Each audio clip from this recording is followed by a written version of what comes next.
Yan, good morning mga kaik. So, pangatlong araw ko ngayon dito sa aking project sa Santa Maria, Bulacan. So, yun. Nilagyan ko nga pala ng takip kasi may malaglag. So, ayan mga ka-basic ko. So, nabulok na yung dating plywood na kalagay. So, ang ginawa ko dyan mga ka-basic, dinoblihan ko yan para walang malalaglag doon sa ilalim. So, ayan.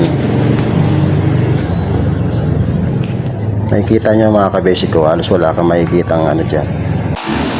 So ayan, ganito siya mga ka-basic ko. So hindi ko siya binibiglang tinitibag, paunti-unti lang.